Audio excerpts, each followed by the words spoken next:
Hello my dear students, कैसे हैं आप सभी लोग। आप सबका तहे दिल से स्वागत है आपके इस चैनल में दरअसल स्टोरी।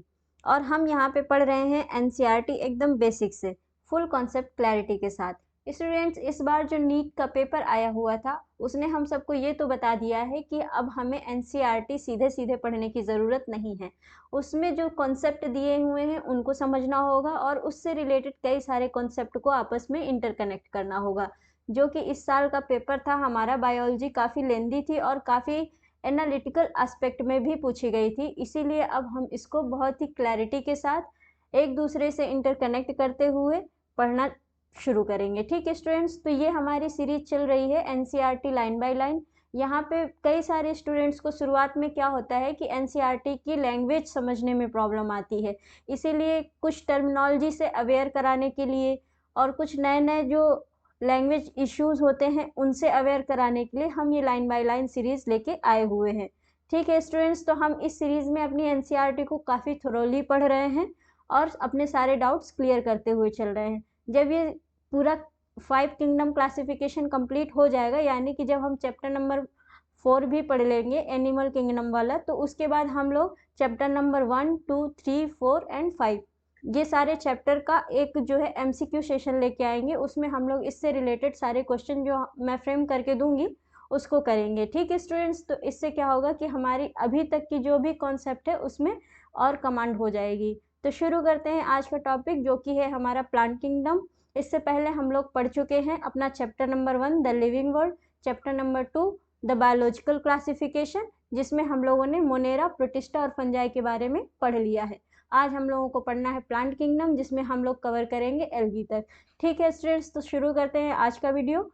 तो बच्चों, वीडियो शुरू करने से पहले आप सभी से एक छोटी सी सपोर्ट की रिक्वेस्ट कि मेरे चैनल को आप सब्सक्राइब करें, वीडियोस को ज़्यादा से ज़्यादा शेयर करें और लाइक करें।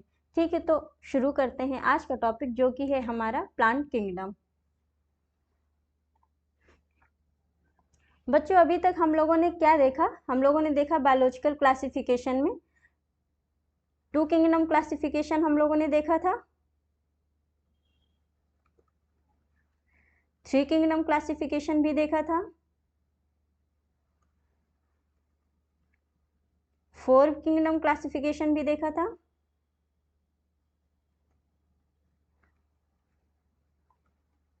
और फिर हमने पढ़ा था 5 किंगडम क्लासिफिकेशन के बारे में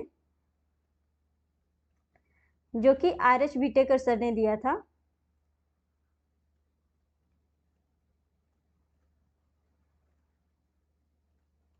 नाइनटीन 1969 में। ठीक है, तो इस क्लासिफिकेशन के बारे में हमने काफ़ी थोरोली पढ़ा है क्योंकि ये हमारी एनसीईआरटी में काफ़ी डिटेल में दिया हुआ है। तो हमने इसमें मोनेरा पढ़ लिया है, प्रोटिस्टा पढ़ लिया है, फंजाई पढ़ लिया है। ये सारे के सारे टॉपिक हमारे दिए हुए हैं चैप्टर नंबर 2 में एक साथ। और जो हमारा चैप्टर नंबर 3 है इसमें दिया हुआ है प्लांट किंगडम के बारे में।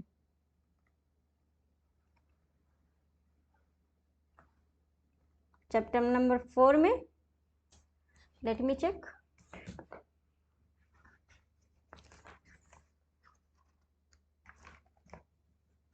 एनिमल किंगडम के बारे में।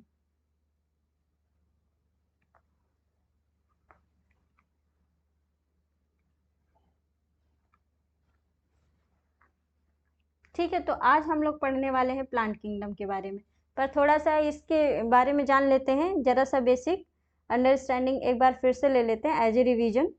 तो हम लोगों ने पढ़ा था कि मोनेरा में हमारे किस तरह के जो है ऑर्गेनिज्म आते हैं बच्चों। इसमें हमने देखा था कि हमारे सारे यूनिसेल्युलर प्रोकैरियोट्स आते हैं। तो जितने भी प्रोकैरियोट्स हैं यूनिसेल्युलर, वो सारे के सारे आ गए किसमें? मोनेरा के अंदर। ठीक है, अब इसमें और कौन आ गया? इसमें आ गया हमारा साइनोबैक्टीरिया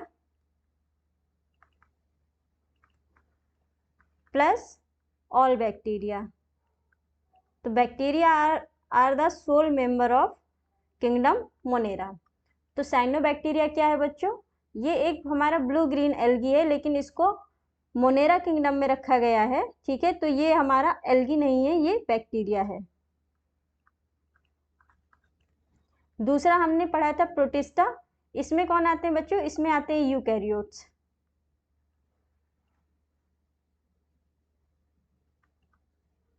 कैसे यूकैरियोट्स, जो कि यूनिसेलुलर नेचर में है। फंजाई में हमारे किस तरह की यूकैरियोट्स आते हैं, इसमें हमारे यूकैरियोट्स आते हैं बच्चों जो कि मल्टीसेलुलर हैं।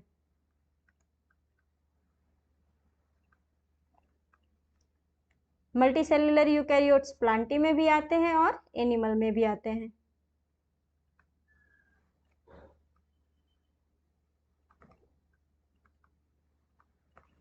ठीक है, तो जो हमारा मोनेरा है उसमें खाली हमारे बैक्टीरिया आते हैं, साइनोबैक्टीरिया आते हैं, यानी कि जो हमारे प्रोकैरियोट्स हैं वो मोनेरा में आते हैं। बचा हुआ हमारा fungi, protista, fungi, plantae, animalia, इन 4 किंगडम में हमारे कौन से ऑर्गेनिज्म आते हैं बच्चों, जो कि यूकैरियोट्स होते हैं।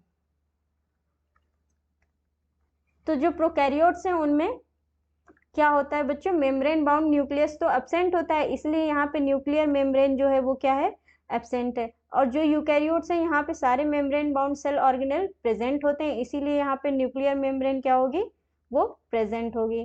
ठीक है, जब ये यूनिसेलुलर हैं तो यहाँ पे जो बॉडी का ऑर्गेनाइजेशन कैसा होगा, यहाँ पे सेलुलर लेवल का बॉडी ऑर्गेनाइजेशन देखने को मिलेगा। ठीक है, और जो प्रोटिस्टा है, फंजाई हैं, तो जो हमारा प्रोटिस्टा है बच्चों ये कैसा है, ये भी यूनिसेलुलर है, तो यहाँ पे हमें कैसा बॉडी ऑर्गेनाइजेशन देखने को मिलेगा, यहाँ भी सेलुलर बॉडी ऑर्गेनाइजेशन देखने को मिलेगा। ठीक है, जो हमारे फंजाई हैं ये कैसे हैं बच्चों, ये मल्टी सेलुलर हैं। ठीक है, तो यहाँ पे जो है लूज टिश्यू प्रेजेंट्स हैं।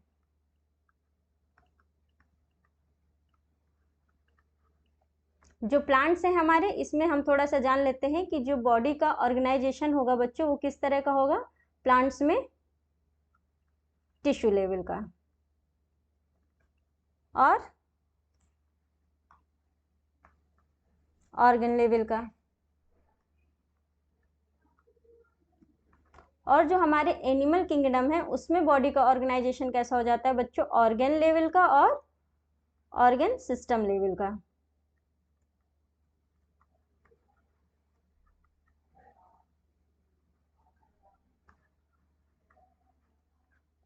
ठीक है, तो ये चीज हम लोगों ने देख ली थी। चलिए शुरू करते हैं प्लांट किंगडम को पढ़ना।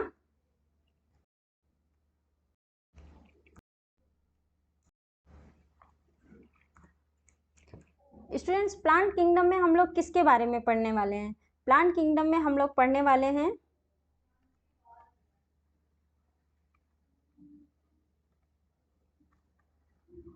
सबसे पहले एल्गी, उसके बाद ब्रायोफाइट्स,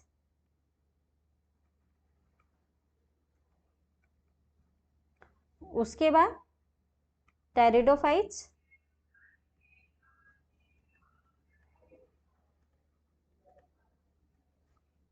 देन जिम्नोस्पर्म,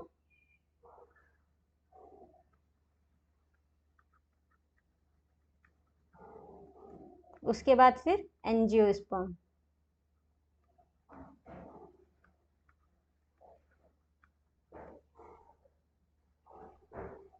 जो एल्गी से लगा के ब्रायोफाइट्स, टेरिडोफाइट्स, जैसे जैसे हम लोग आगे की तरफ जाएंगे बच्चों तो ये हमारे प्लांट्स की कॉम्प्लेक्सिटी क्या हो जाएगी, इंक्रीज होती चली जाएगी। ठीक है, तो जो हमारे एल्गी हैं, ब्रायोफाइट्स हैं, इनमें कॉम्प्लेक्सिटी कैसी होगी, कम होगी।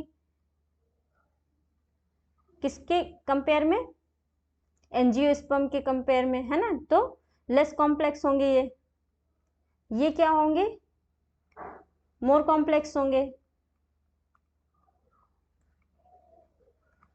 तो कहने का मतलब ये है कि जब हम लोअर लेवल से हायर लेवल की तरफ जाते हैं तो जो कॉम्प्लेक्सिटी होती है वो धीरे धीरे इंक्रीज करती चली जाती है। जैसे कि अभी हमने 5 किंगडम क्लासिफिकेशन में पढ़ा, तो जब हमने मोनेरा के बारे में पढ़ा तो उनकी कॉम्प्लेक्सिटी सबसे कम थी। ठीक है, क्योंकि उसमें यूनिसेलुलर प्रोकैरियोट्स आते थे।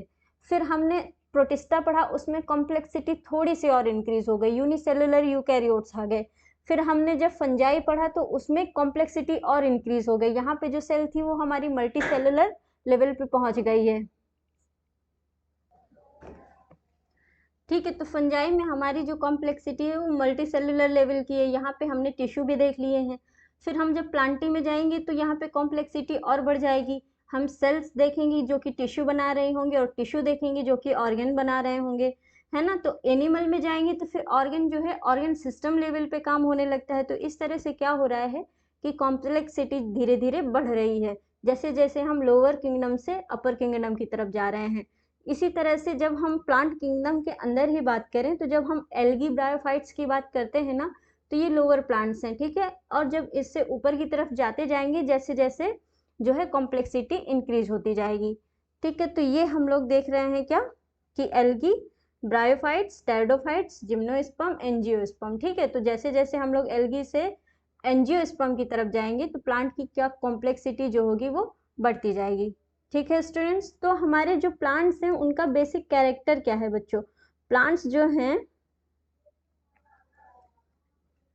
सबसे पहले ये क्या है, ये यूकैरियोटिक सेल्स हैं। दूसरी चीज, इनमें वेल डेवलप्ड सेल ऑर्गेनेल्स होंगे।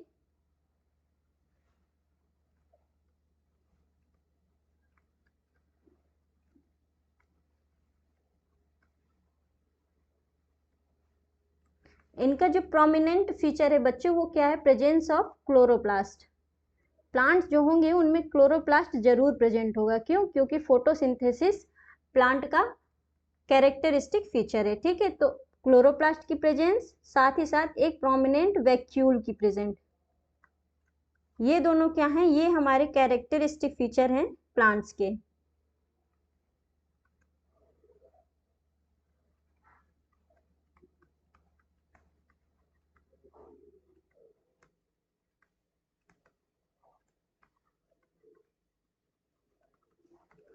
ठीक है, लेकिन क्या सारे के सारे प्लांट फोटोसिंथेटिक होते हैं? कि सारे के सारे प्लांट्स जो होते हैं वो ऑटोट्रॉप्स होते हैं? नहीं, ऐसा नहीं है। कुछ प्लांट्स ऐसे भी हैं बच्चों जो कि हेटेरोट्रॉप्स होते हैं, है ना, इंसेक्टिवोरस होते हैं। इन्हें हम पैरासाइट प्लांट भी कहते हैं। जैसे कि एक एग्जाम्पल दिया हुआ हमारी एनसीईआरटी में,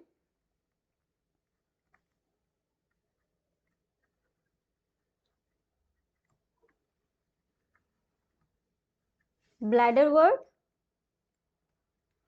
एंड विनस फ्लाई।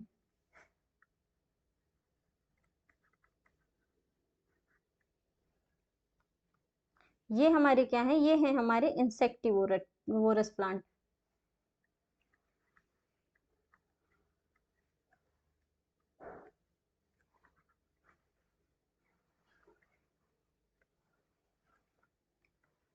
एक प्लांट है बच्चों कसकटा।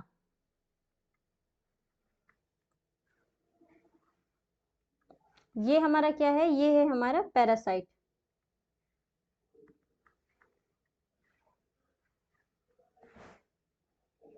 ठीक है,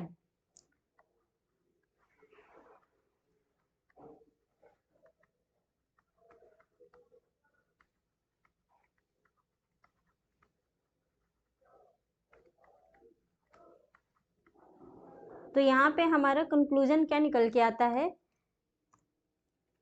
मैंने पहले भी कहा था कि एनसीईआरटी को पढ़ के हमें डिकोड करना होता है, ठीक है। तो यहाँ पे हमको पता है कि सभी प्लांट फोटो ऑटोट्रॉप्स होते हैं, ठीक है। लेकिन एनसीईआरटी में ये भी बताया गया है कि प्लांट जो है हमारे वो हेटेरोट्रॉप भी हैं, एग्जाम्पल भी दिया है, पैरासाइट भी हैं, और साथ साथ ऑटोट्रॉप तो है ही। तो क्या यहाँ से हम ये कंक्लूजन निकाल सकते हैं कि ये यूनिवर्सल ट्रूथ नहीं है कि प्लांट्स जो है ऑटोट्रॉप्स होते हैं, ठीक है। तो अभी एक स्टेटमेंट आ जाएगा कि ऑल प्लांट्स आर ऑटोट्रॉप्स, ठीक है। तो क्या इसको सही माना जाएगा? नहीं, ये यूनिवर्सल ट्रूथ नहीं है ना। तो ऑलमोस्ट प्लांट जो है वो ऑटोट्रॉप्स होते हैं, लेकिन सारे के सारे प्लांट्स जो है ऑटोट्रॉप्स नहीं होते हैं। कुछ हेटेरोट्रॉप्स भी होते हैं, कुछ पैरासाइट भी होते हैं। तो यहाँ पे हम लिखेंगे ऑलमोस्ट ऑल लिख देंगे, ठीक है। ये एक एब्सोल्यूट स्टेटमेंट की बात नहीं कर रहा है। जो ऑल प्लांट्स आर हेटेरोट्रॉप, ये ऑटोट्रॉप, ये एक एब्सोल्यूट स्टेटमेंट की बात कर रहा है। जब हम कहेंगे कि ऑलमोस्ट ऑल प्लांट, या हम कह लें कि मैक्सिमम प्लांट्स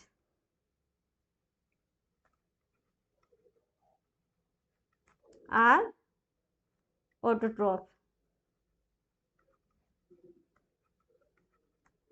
और फोटो ऑटोट्रॉफ्स,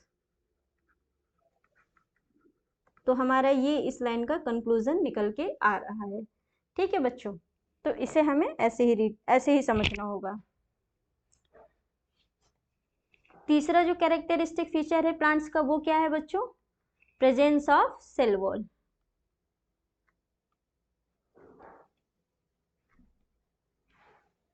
और सेल वॉल इनकी किस चीज की बनी होती है बच्चों? इनकी सेल वॉल जो होती है वो किसकी बनी होती है? सेल्यूलोज की, है ना। तो जितने भी प्लांट में जो भी मेंबर आएंगे, जो भी ऑर्गेनिज्म प्लांट किंगडम में आएंगे, उनमें क्या होगा? सेल वॉल में सेल्यूलोज जरूर प्रेजेंट होगा।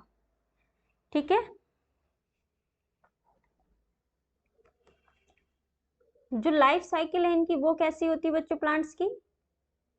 जो लाइफ साइकिल होती है वो 2 स्टेजेस में घूमती रहती है।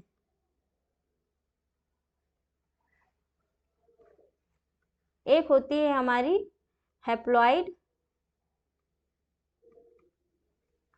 जिसे हम कहते हैं गैमेटोफिटिक स्टेज,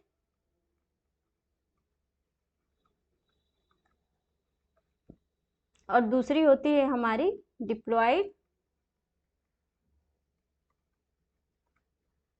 स्पोरोफिटिक स्टेज।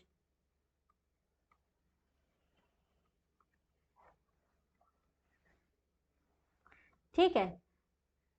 तो जो लाइफ साइकिल है वो हैप्लॉइड से डिप्लॉइड, एन से 2n, इस तरह से घूमती रहती है। ठीक है। तो इसको कहते हैं बच्चों अल्टरनेशन ऑफ जनरेशन।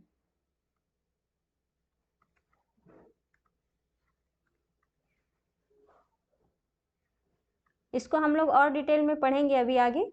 ठीक है। तो अभी एक बेसिक अंडरस्टैंडिंग लेते हैं कि लाइफ साइकिल में 2 स्टेजेस होती हैं, जिसमें हैप्लॉइड जो होती है वो गैमेटोफिटिक स्टेज होती है, और जो डिप्लॉइड होती है वो स्पोरोफिटिक स्टेज होती है। और जो लाइफ साइकिल होती है इन्हीं 2 स्टेजेस के बीच में घूमती रहती है। ठीक है। तो इसे कहते हैं अल्टरनेशन ऑफ जनरेशन।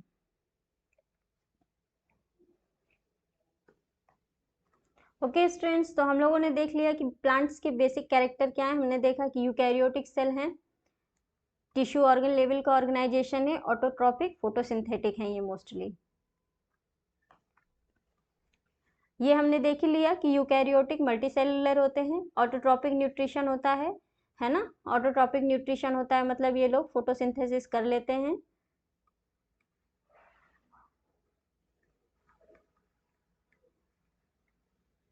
सनलाइट को लेते हैं, CO2 को लेते हैं एटमॉस्फेयर से, एंड वाटर को कलेक्ट करते हैं रूट से, और क्या कर देते हैं कि सनलाइट को कन्वर्ट कर देते हैं केमिकल एनर्जी में, यानी कि अपना क्या बना लेते हैं? फूड बना लेते हैं, है ना। तो ये इस प्रोसेस को कहते हैं फोटोसिंथेसिस। तो ये किस में प्रेजेंट होता है बच्चों? सभी ग्रीन प्लांट्स में प्रेजेंट होता है। और करेक्टर क्या होता है प्लांट्स का कि ये नॉन मोटाइल होते हैं, ये एक जगह पे रहते हैं, है ना। ये मूव नहीं कर सकते हैं। प्लांट्स जो होते हैं बच्चों वो मूव नहीं करते हैं, एक जगह पे होते हैं, इसीलिए इनको, ये जो नॉन मोटाइल है ये भी एक करेक्टर है प्लांट्स का। इनमें क्या है? इनमें रिजिड सेल वॉल प्रेजेंट होती है, जो कि सेल्यूलोज की बनी होती है, ये मैंने अभी बताया। ये भी मैंने बताया कि लार्ज सेंट्रल वैक्यूल प्रेजेंट होता है स्टोरेज के लिए, है ना। सभी प्लांट सेल में क्या होता है कि सेंट्रल वैक्यूल बहुत प्रोमिनेंट प्रेजेंट होता है। इसमें देखते हैं,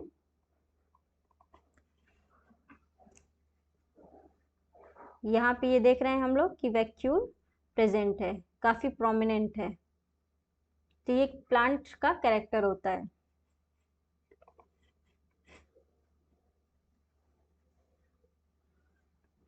वेरियस ऑर्गेनेल्स होते हैं स्पेसिफिक फंक्शंस के लिए, जैसे कि सपोर्ट, रिप्रोडक्शन और फोटोसिंथेसिस के लिए। फोटोसिंथेसिस के लिए क्लोरोप्लास्ट होता है।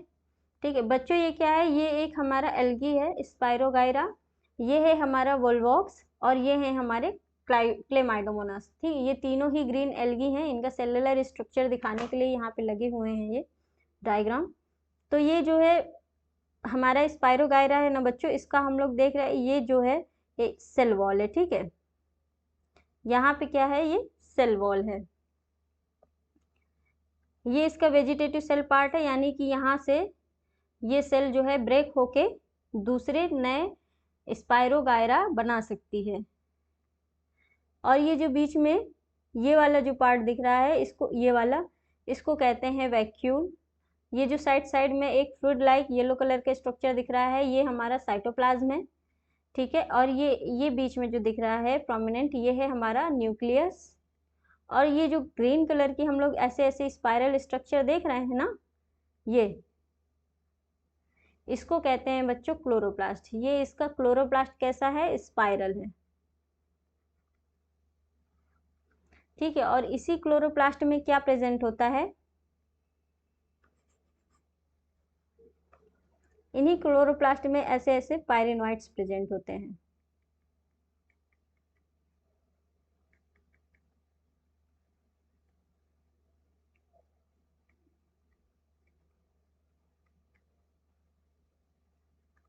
ये क्या करते हैं, पायरेनोइड्स, यहाँ पे स्टोर होता है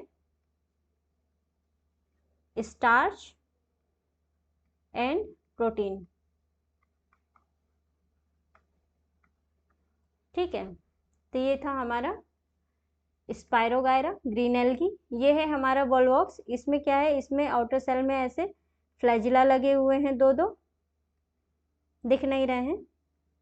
तो ये कॉलोनियल है ना, तो ये छोटी छोटी सभी देखो कॉलोनी एक साथ आके एक स्फेरिकल फॉर्म बना रही हैं, जिसको हमने वॉलवॉक्स कहा। और इसके अंदर ये वाला जो देख रहे हैं ना बच्चों, ये भी हमारा क्या है, ये हमारी डॉटर कॉलोनीज हैं। इसके अंदर फिर वही उसी तरह से दिख रहा है ना। ये सारे के सारे जो हैं एसेक्सुअल स्पोर्स हैं, मतलब इनसे एक नया वॉलवॉक्स तैयार हो सकता है, ठीक है। इसी तरह से जो है ये हमारा क्लेमाइडोमोनास है। इसमें भी देखो पायरेनोइड दिख रहा है, न्यूक्लियस दिख रहा है, ये इसमें सेल वॉल दिख रही है, कॉन्ट्रेक्टाइल वैक्यूल्स दिख रहे हैं। और ये इसका जो है क्लोरोप्लास्ट है, जो कि कैसा है, कप शेप्ड है ना, ठीक है। तो इसमें क्लोरोप्लास्ट भी दिख रहा है, ठीक है बच्चों। होपफुली समझ में आ गया होगा। जो प्लांट्स हैं उनमें रिप्रोडक्शन किस तरह का होता है बच्चों, अभी हमने देखा कि उनमें जो रिप्रोडक्शन होता है वो दो फेजेस में घूमता रहता है, एक हैप्लॉइड फेज होती है, एक डिप्लॉइड फेज होती है, ठीक है। लेकिन वो अभी हम लोग आगे पढ़ेंगे स्टैंडर्ड्स प्लांट में। अभी हम लोग एक बेसिक अंडरस्टैंडिंग लेंगे कि प्लांट्स कैसे रिप्रोड्यूस कर सकते हैं। तो ये रिप्रोड्यूस कर सकते हैं एसेक्सुअली भी, है ना, वेजिटेटिव प्रोपेगेशन हो सकता है इनमें, और सेक्सुअली भी। तो इनमें दोनों तरह का रिप्रोडक्शन है, एक एसेक्सुअल रिप्रोडक्शन भी हो रहा है, दूसरा सेक्सुअल रिप्रोडक्शन भी हो रहा है। बच्चों जो हमारा एसेक्सुअल रिप्रोडक्शन होता है, इसमें प्लांट के जो नए प्लांट्स अराइज होते हैं वो वेजिटेटिव पार्ट से भी अराइज हो सकते हैं और स्पोर के थ्रू भी हो सकते हैं, ठीक है। इसमें कोई भी सीड का फॉर्मेशन नहीं होता है। और इस जो सेक्सुअल रिप्रोडक्शन होता है, इसमें क्या होता है कि न्यू प्लांट जो है वो रिप्रोडक्टिव पार्ट से अराइज होते हैं, है ना, फ्रूट्स एंड सीड जो है तो बनते हैं। तो इसके रिप्रोडक्टिव पार्ट्स का क्या नाम है बच्चों, फ्लावर। फ्लावर जो होता है वो क्या है, प्लांट का रिप्रोडक्टिव पार्ट है, ठीक है। उसी में मेल एंड फीमेल पार्ट्स होते हैं। जो मेल पार्ट होता है उसको हम लोग क्या कहते हैं, एंड्रोसियम। स्टेमन वाला पार्ट होता है जिसमें एंथर वगैरह होते हैं, ठीक है। दूसरा वाला पार्ट होता है हमारा वो गाइनोशियम, जिसको कहते हैं वो फीमेल रिप्रोडक्टिव पार्ट होता है, ठीक है। तो ये हम लोग अभी आगे जब हमारा चैप्टर आएगा प्लांट के रिप्रोडक्शन वाला, उसमें हम लोग काफ़ी डिटेल में इसको पढ़ेंगे। एसेक्सुअल रिप्रोडक्शन कैसे होता है बच्चों, पहला तो बडिंग से होता है, ये हम लोगों ने काफ़ी बार पढ़ा है अभी तक, ठीक है। तो बडिंग में क्या होता है, प्लांट का जैसे ये कोई पार्ट है, यहाँ पे क्या है कि एक बड निकली हुई है, ठीक है। अब क्या किया आपने, इस वाले पार्ट को काट के किसी दूसरे प्लांट से लगा दिया, तो यहाँ वहाँ पे क्या हुआ, ये वाला प्लांट जो है निकल आया, ठीक है। तो इस प्रोसेस को हम लोग ग्राफ्टिंग भी कहते हैं। ग्राफ्टिंग वाला जो आपने देखा होगा एग्जाम्पल, जो इसी का है, बडिंग का, है ना। तो जो ग्राफ्टिंग हम लोग करते हैं वो भी एक तरह से एसेक्सुअल रिप्रोडक्शन का ही पार्ट है। तो उसमें क्या है, ये प्लांट का एक पार्ट है, इसमें ऐसे एक बड निकल आई हुई है, ठीक है। अब आपने क्या किया, इस वाले पार्ट को कट करके किसी दूसरे प्लांट में अटैच करा दिया, यहाँ पे मान लो अटैच करा दिया इसको।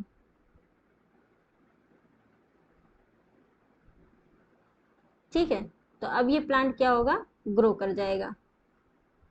इस टेक्निक को कहते हैं ग्राफ्टिंग टेक्निक, जो कि एक अच्छा एग्जाम्पल है बडिंग एसेक्सुअल रिप्रोडक्शन का। फ्रेगमेंटेशन में क्या होता है बच्चों, जो हमारे फिलामेंटस एल्गी होते हैं उनमें क्या होता है कि उनके जो पार्ट्स हैं, वेजिटेटिव पार्ट्स, वो कौन कौन से होते हैं, लीफ, स्टेम, रूट्स, ये सब है ना, लीफ, स्टेम, रूट्स, ये सभी पार्ट्स जो हैं फ्रेगमेंट्स में कट जाएं और उनके बाद जो है उनसे एक नया प्लांट तैयार हो जाए, तो इसे कहते हैं फ्रेगमेंटेशन। इसका एक अच्छा एग्जाम्पल हो सकता है, जैसे हम लोग गुलाब की कलम लगाते हैं, तो जो गुलाब की कलम है ना, उसकी स्टेम हम लोग लेते हैं और उसको जो है शार्प करते हैं और लगा देते हैं, है ना, तो वो एक वेजिटेटिव रिप्रोडक्शन का ही पार्ट है। उसमें प्लांट का पार्ट हमने लिया और उससे हमने एक नया प्लांट तैयार कर दिया। ये वेजिटेटिव प्रोपेगेशन की बात कर रहा है, जिसका टाइप ही है ये फ्रेगमेंटेशन। प्लांट पार्ट को हम लोग यूज़ करते हैं ग्रो कराने के लिए प्लांट को। और ये जो है स्पोर फॉर्मेशन, यहाँ पे क्या होता है, जो स्पोर्स के थ्रू रिप्रोडक्शन होता है प्लांट का, जैसे कि जू स्पोर, है ना, ये मोटाइल स्पोर्स होते हैं, इनसे क्या होता है, एक नया प्लांट तैयार हो जाता है। बच्चों, जो हमारे प्लांट्स हैं उनको क्लासिफाई किया गया है on the basis of their plant body. ठीक है, तो जो हमारे एक तरफ हमारे प्लांट्स हैं जिनमें क्या है कि डिफ्रेंशिएटेड प्लांट बॉडी एब्सेंट है। अब ये डिफ्रेंशिएटेड प्लांट बॉडी क्या होता है, मतलब जो प्लांट बॉडी है उसमें क्या है, true root, stem and leaves.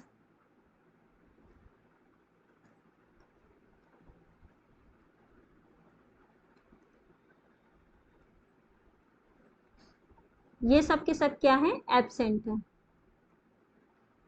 तो इनका स्ट्रक्चर कैसा है, इनका स्ट्रक्चर है थैलस लाइक, इसीलिए इनको क्या कहते हैं, थैलोफाइट्स,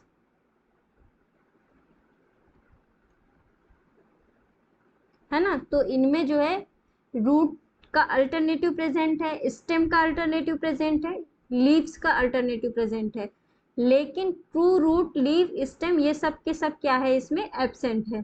ठीक है, अभी हम लोग इसको देखेंगे ध्यान से। दूसरी तरफ हमारे ऐसे प्लांट हैं जिनमें क्या है कि डिफरेंशिएटेड प्लांट बॉडी है, यानी कि इनमें true root, stem and leaves वो सब क्या है, प्रेजेंट है। तो आप समझ में आया कि डिफरेंशिएटेड का मतलब क्या है। डिफरेंशिएटेड का मतलब है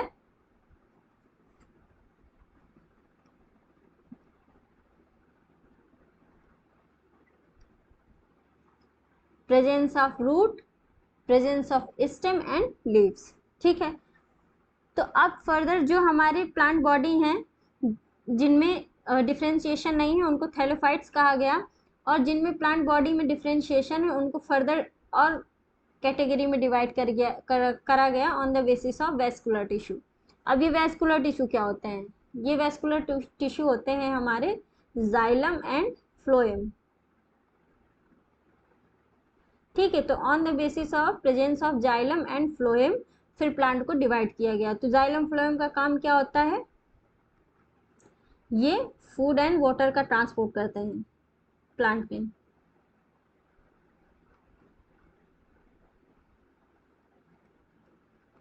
ठीक है, तो जिनमें वेस्कुलर टिश्यू एब्सेंट है बच्चों, उन्हें क्या कहा गया, उन्हें कहा गया ब्रायोफाइट्स। जैसे कि लिवरवर्ट्स, मॉर्सिस इसका एग्जाम्पल दिया है। और जिनमें वेस्कुलर टिश्यू प्रेजेंट है उनको फर्दर फिर क्लासिफाई कर दिया गया on the basis of seed produce कर सकते हैं कि नहीं प्रोड्यूस कर सकते हैं, इस आधार पे उनको फर्दर क्लासिफाई कर दिया गया टेरिडोफाइट्स में एंड स्पर्मेटोफाइट्स में। तो जो टेरिडोफाइट्स हैं उनमें क्या होता है बच्चों, सीड का प्रोटेक्शन नहीं होता है, और जो स्पर्मेटोफाइट्स होते हैं उनमें क्या होता है, सीड प्रोड्यूस होता है। ठीक है, तो जो टेरिडोफाइट्स हैं, जो हमारी ये कैटेगरी है डू नॉट प्रोड्यूस सीड वाली, इस वाली कैटेगरी को और एक नाम से जानते हैं जिसे क्या कहते हैं, क्रिप्टोगैम्स।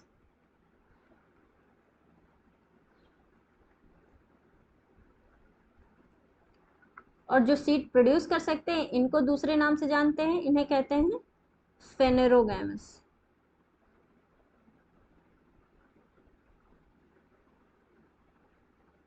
ठीक है, तो जो सीड प्रोड्यूस कर सकते हैं बच्चों, उनको दोबारा फिर से क्लासिफाई कर दिया गया है इस आधार पे कि उनके सीड्स जो है नेकेड हैं या फिर फ्रूट के अंदर कवर्ड है ना। जैसे कि हम लोग मैंगो खाते हैं तो सीड क्या है उसमें, फ्रूट के अंदर है। तो कुछ प्लांट्स ऐसे हैं जिसमें सीड जो है वो फ्रूट के अंदर नहीं है, यानी कि उनमें फ्रूट नहीं है। तो ऐसे प्लांट्स को क्या कहा, ऐसे प्लांट्स को कहा जिम्नोस्पर्म। इसका एग्जाम्पल देखो, साइकस है, पाइनस है, जिंकीगो है, इनमें क्या है, नेकेड सीड है, यानी कि इनमें फ्रूट अब्सेंट है। ठीक है, फ्रूट इनमें अब्सेंट है।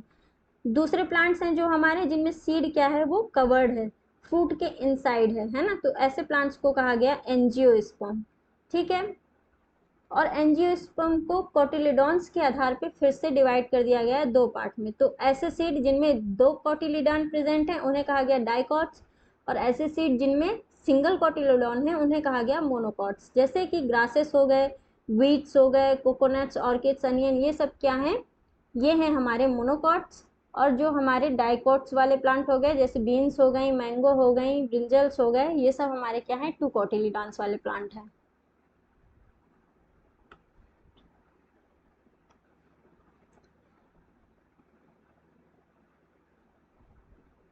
जब इस तरह का स्ट्रक्चर सीड में बन जाए, जैसे कि बीन्स है, आप राजमा ले लो, उसको आप जब अलग करोगे दो पार्ट्स में तो वो सेपरेट हो जाएगा इस तरह से। तो ये एक इसका एक कोटिलिडॉन ये है, एक कोटिलिडॉन इसका ये है। तो ये किस तरह का स्ट्रक्चर बना रहा है, इसमें है टू कोटिलिडॉन। ठीक है, तो इसको कहते हैं डाइकॉट्स। और जब ये सिंगल स्ट्रक्चर होता है तो इसको कहते हैं मोनोकॉट। ठीक है, तो जो कि प्रेजेंट होता है वीट वगैरह में, ग्रासेस वगैरह में।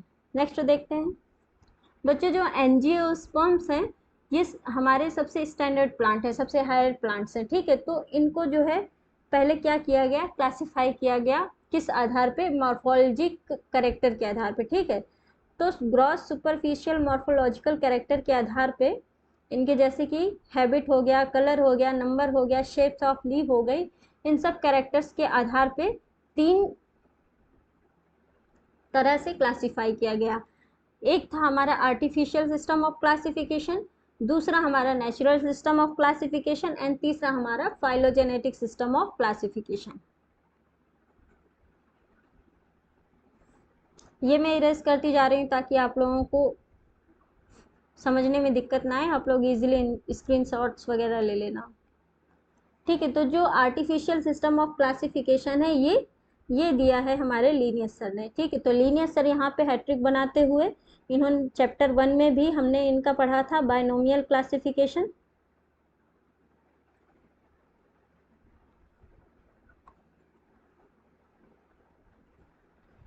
चैप्टर 1 में हमने इनका पढ़ा था बायनोमियल नॉमेनक्लेचर।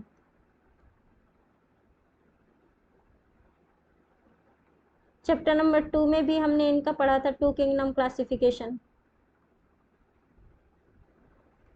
इनको दो वाली चीज़ों से ज़्यादा प्यार है ना, इनके जितने भी सिस्टम आए क्लासिफिकेशन के वो दो ही वाले हैं, और तीसरा जो आया है आर्टिफिशियल।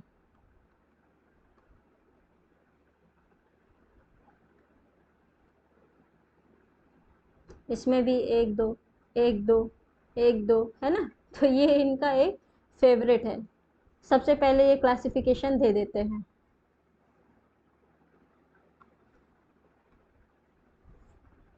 तो इन्होंने क्या किया, आर्टिफिशियल सिस्टम क्लासिफिकेशन में जो क्लोजली रिलेटेड स्पीसीज थी उनको वेजिटेटिव कैरेक्टर और एंड्रोसियम के कैरेक्टर के आधार पे बांट दिया। ठीक है, जो वेजिटेटिव कैरेक्टर अभी हमने देखा कि कौन कौन से थे, vegetative character leaf, stem and root. ठीक है, इस आधार पे इन्होंने क्लोजली रिलेटेड प्लांट्स को बांट दिया। लेकिन भाई इसकी कुछ लिमिटेशंस थी, वो क्या थी कि केवल कुछ ही कैरेक्टर के आधार पे इन्होंने प्लांट्स को सेपरेट कर दिया। ठीक है, और इन्होंने वेजिटेटिव कैरेक्टर्स और सेक्सुअल कैरेक्टर्स को इक्वल वेटेज दे दिया।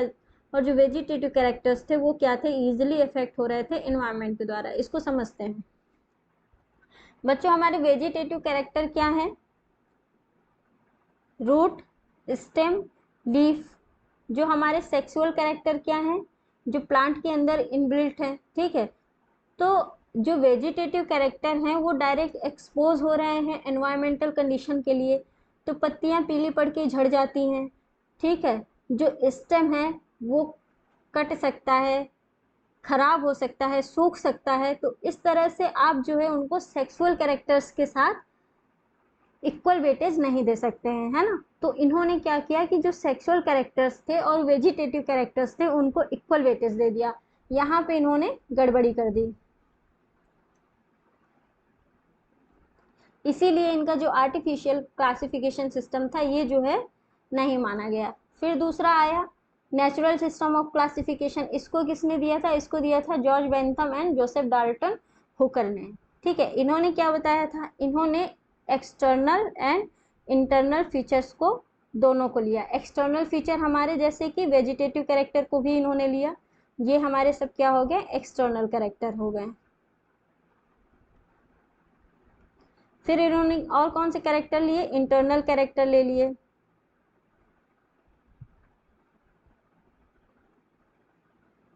ठीक है,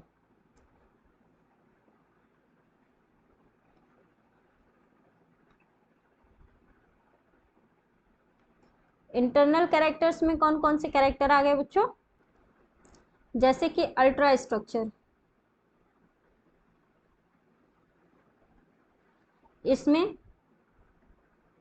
ऐसी चीजों को देखना जो लाइट माइक्रोस्कोप से भी इजीली नहीं दिखती है, नेकेड आई से नहीं इजीली दिखती है, नेकेड आई से दिखती ही नहीं है इजीली, लाइट माइक्रोस्कोप से नहीं दिखेंगी, तो इनको इलेक्ट्रॉन माइक्रोस्कोप से देखा जा सकता है। ठीक है, तो क्या क्या चीजें आ सकती हैं इसमें, जैसे कि सेल्स आ गई, सेल ऑर्गेनेल्स आ गए, जैसे कि हमारा इसमें प्लास्टिड हो गया, ईआर हो गया, है ना। इन सबको देख लेना इस आधार पे। एनाटॉमी की बात की है इन्होंने, है ना, जैसे कि टिश्यू, ऑर्गन्स,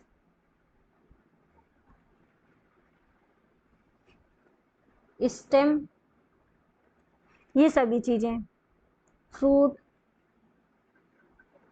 सीड, इन सब की स्टडी कर लेना। एम्ब्रियोलॉजी की स्टडी कर लेना, फाइटोकेमिस्ट्री कर लेना। फाइटो मतलब प्लांट, केमिस्ट्री मतलब केमिकल स्टडी। ठीक है, तो प्लांट की जो केमिकल स्टडी है उसको भी कर लेना। तो इन्होंने जो है दो बेसिस पे क्लासिफिकेशन किया, जो है हमारा external and internal characters.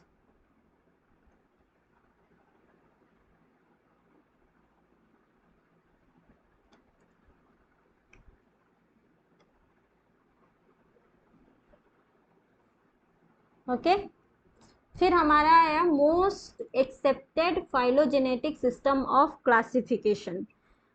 Most accepted, सबसे ज़्यादा एक्सेप्ट किए जाने वाला जो हमारा क्लासिफिकेशन सिस्टम था वो कौन सा था, हमारा फाइलोजेनेटिक सिस्टम ऑफ क्लासिफिकेशन। ये सिस्टम इवोल्यूशन की बात करता है। इसमें ऐसा अज्यूम किया जा सकता है या ऐसा अज्यूम किया जाता है कि जो ऑर्गेनिज्म सेम टैक्सॉन को बिलोंग करते हैं उनका एक कोई कॉमन एंसेस्टर रहा होगा।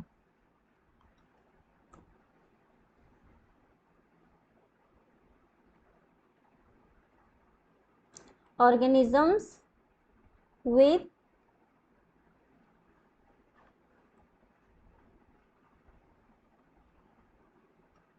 organism present in same taxon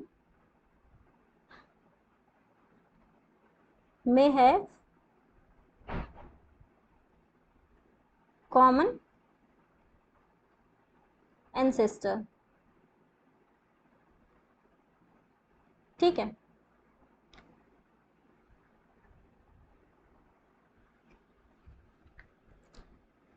इसमें जो है एम्फेसिस किस बात पे दिया जाता है, इवोल्यूशन पे। एम्फेसिस जो है इवोल्यूशन पे होता है, यानी कि कॉमन एंसेस्टर से इवॉल्व हुए, उसके बाद इवोल्यूशन होता चला गया और वो अलग होते चले गए, है ना। तो इसमें एम्फेसिस किस बात पे दिया जाता है कि इवोल्यूशन पे दिया गया है। ठीक है, तो जो फाइलोजेनेटिक स्टडी करते हैं उसमें क्या होता है, एक क्लैडोग्राम होता है जो एक ट्री लाइक स्ट्रक्चर होता है, इसे हम लोग कहते हैं क्लैडोग्राम। ठीक है, तो ये सपोज ये एक जो है क्लैडोग्राम है, यहाँ पे ही ये एक एंसेस्टर, ये है स्पीसीज 1, स्पीसीज 2। अब ये कॉमन इंसेस्टर से इवॉल्व हो रहे हैं। ठीक है, फिर फर्दर क्या हुआ, ये डिवाइड हो गई, दूसरी स्पीसीज यहाँ से इवॉल्व होके बन गई। ठीक है, तो ये स्पीसीज 3 बन गई। तो इसका इसका और इसका कॉमन इंसेस्टर ये हो गया और इनका इनका कॉमन इंसेस्टर ये हो गया। ठीक है, तो इस तरह से क्या होती है फाइलोजेनेटिक स्टडी। इससे ज़्यादा डिटेल में जाने की हमें ज़रूरत नहीं है।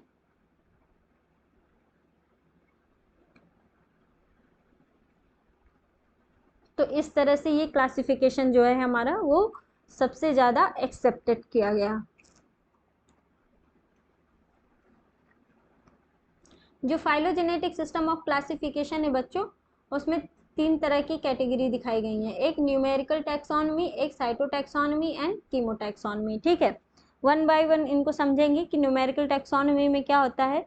इसमें क्या होता है, जो कई सारी जैसे कि प्लांट की स्पीसीज हैं, इनमें उनके कैरेक्टर्स के आधार पे उनको नंबर दे दिए जाते हैं। ठीक है, फिर उन नंबर्स को क्या किया जाएगा, कंप्यूटर में फीड किया जाएगा और देखा जाएगा कि कितने कैरेक्टर्स, कितनी सिमिलैरिटी प्लांट शो करते हैं। तो ये हो गया हमारा न्यूमेरिकल टैक्सोनॉमी। ठीक है, साइटो टैक्सोनॉमी में क्या होता है बच्चों, जहाँ पे भी साइटो की बात होगी तो समझ लेना कि ये सेल की बात कर रहा है। जहाँ पे साइटोलॉजी की बात करेंगे तो study of cells, cyto taxonomy study of cells taxonomy. ठीक है, तो यहाँ पे साइट सेल्स के आधार पे टैक्सोनॉमी करना। अब सेल्स के अंदर जो है स्ट्रक्चर जो भी होंगी उसके आधार पे इसकी स्टडी की जाएगी, करेक्टर्स मिलाए जाएंगे, जो सिमिलैरिटीज होगी वो देखी जाएगी, है ना, जैसे कि क्रोमोसोम का नंबर देख लिया और साथ ही साथ जैसे कि सेल ऑर्गेनेल्स देख लिए कौन कौन से प्रेजेंट हैं। तो ये सब स्टडी इसमें साइटोटैक्सोनॉमी में की जाएगी। कीमोटैक्सोनॉमी में भी इसी तरह से कर सकते हैं। कीमोटैक्सोनॉमी, कीमो का मतलब क्या होता है बच्चों, केमिकल्स। जहाँ कीमो की बात हो जाए ना समझ जाओ वहाँ केमिस्ट्री की बात हो रही है, और केमिस्ट्री में क्या आते हैं, हमारे केमिकल्स आते हैं। ठीक है, तो केमिकल्स की बात हो रही है जब, तो केमिकल्स के आधार पर टैक्सोनॉमी, जो प्लांट्स हैं बच्चों उसमें क्या होता है कि केमिकल्स प्रेजेंट होंगे। आपने नाम सुना होगा कि इस प्लांट से एसेंशियल ऑयल निकाला जाता है, जैसे कि हम लोग उसको यूज़ भी करते हैं, रोजमेरी एसेंशियल ऑयल हो गया, जास्मिन एसेंशियल ऑयल हो गया, है ना। तो ये सारे यूज़ करते हैं। तो ये सब क्या है, ये सब केमिकल्स से ही तो बने हैं, जो प्लांट के अंदर केमिकल्स मिलते हैं, है ना। तो उन केमिकल्स के बिहाफ पे भी प्लांट्स को जो है क्लासीफाई किया जा सकता है। तो ये हो गई हमारी कीमोटैक्सोनॉमी। ठीक है, तो अब सबसे पहले हम लोग किसके बारे में पढ़ेंगे बच्चों, हम लोगों ने एक बेसिक अंडरस्टैंडिंग ले ली जो हमारे प्लांट्स वगैरह हैं। अभी हम लोग पढ़ेंगे एल्गी के बारे में।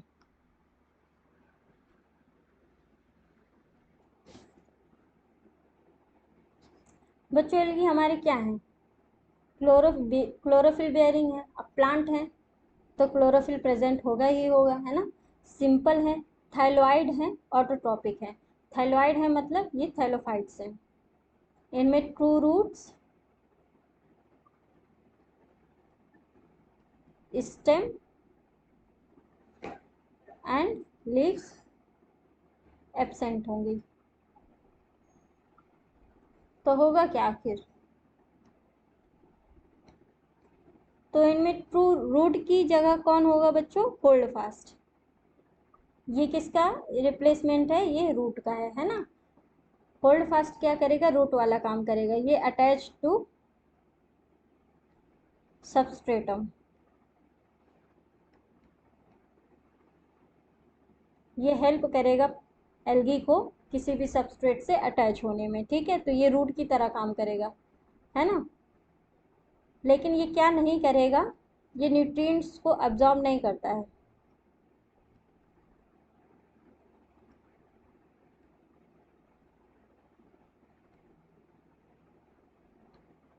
इसी तरह से जो ये हमारा स्टाइप है, ये किस तरह का काम करेगा बच्चों, ये स्टेम लाइक काम करेगा। ये क्या करेगा, ये जो ऊपर वाला स्ट्रक्चर है इससे लीफ लाइक, इसको और होल्ड फास्ट को आपस में ज्वाइन कराएगा, ठीक है। तो ये हमारा स्टेम लाइक स्ट्रक्चर है जिसको हम कह रहे हैं स्टाइप। और तीसरा है हमारा फ्रॉन्ड। ये क्या है बच्चों, ये लीफ लाइक स्ट्रक्चर है ना। यहीं पे हमारे क्या प्रेजेंट होंगे, क्लोरोफिल पिगमेंट्स प्रेजेंट होंगे और यहीं से क्या होगी, हमारी फोटोसिंथेसिस होगी। तो इस तरह से ये अपना प्लांट वाला काम भी करेंगे, फोटोसिंथेसिस वाला, ठीक है। तो ये हमारे क्या हैं, थैलोइड हैं, ऑटोट्रॉपिक हैं, लार्जली एक्वेटिक होते हैं, फ्रेश वाटर मरीन वाटर दोनों जगह पाए जाते हैं। Moist stone soil and would कहीं पे भी पाए जा सकते हैं। ये मॉइस्ट स्टोन है अगर, सॉइल है और वुड है, यानी कि कुल मिला के इनको वाटर की अवेलेबिलिटी चाहिए ग्रो करने के लिए। ये तो हमने अभी लास्ट चैप्टर में देखा था कि एल्गी और फंजाई का एसोसिएशन पाया जाता है जिसे हम लोग लाइकेन कहते हैं, और ये एनिमल्स के साथ भी एसोसिएटेड रहते हैं, स्लॉथ बियर के साथ, ठीक है। तो भाई स्लॉथ बियर क्या करेगा, इनको प्रोटेक्शन दे देगा, रहने की जगह दे देगा, और ये एल्गी जो है उनके लिए फूड वगैरह बना देंगे, है ना। तो इस तरह से ये लोग एसोसिएशन में रहते हैं, लाइकेन्स और स्लॉथ बियर के साथ।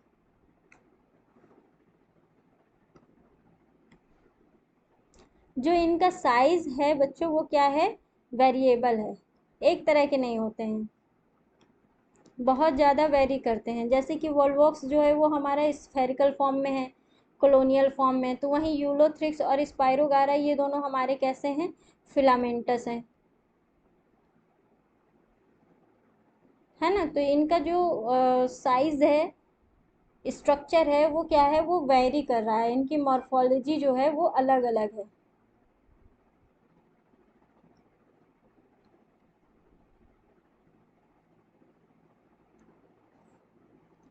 कुछ जो है वो स्फेरिकल हैं, कुछ जो है वो फिलामेंटस हैं, इस तरह से इनकी जो, और कुछ जो है वो ब्रांच्ड भी हैं, जैसे अभी यहाँ पे हम लोग देख रहे हैं ये वाला, है ना। तो ये ब्रांच्ड भी हैं। ये केल्प जो है ये इसकी प्लांट बॉडी मैसिव होती है, फैली हुई होती है। तो इस तरह से इनका जो है कोई स्ट्रक्चर डेफिनिट नहीं होता है, ये वेरिंग स्ट्रक्चर के हो सकते हैं,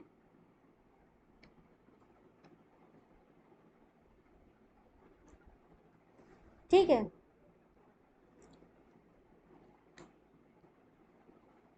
बच्चों इनमें जो रिप्रोडक्शन होता है ये अभी हम लोगों ने देखा है, इसमें ज़्यादा टाइम नहीं देंगे। इनमें वेजिटेटिव रिप्रोडक्शन होता है, बाय फ्रेगमेंटेशन होता है, एल्गल बॉडी जो है वो ब्रेक होती है पीसेस में, और प्रत्येक फ्रेगमेंट जो होता है वो डेवलप हो जाता है फिर एक नए थैलस में, है ना, क्योंकि इनकी पूरी बॉडी ही थैलस होती है। तो जैसे ये किसका डायग्राम है बच्चों, ये स्पायरोगायरा है, इसका जो है एक एक पार्ट ये दिखा रहा है, एक पार्ट ये दिखा रहा है, और इस एक एक पार्ट से क्या हुआ, पूरा का पूरा स्पायरोगायरा जो है वो डेवलप हो गया है। तो इस तरह से ये वेजिटेटिव रिप्रोडक्शन कर रहे हैं बाय फ्रेगमेंटेशन, और जो हमारा वेजिटेटिव रिप्रोडक्शन है ये एसेक्सुअल रिप्रोडक्शन का ही पार्ट है।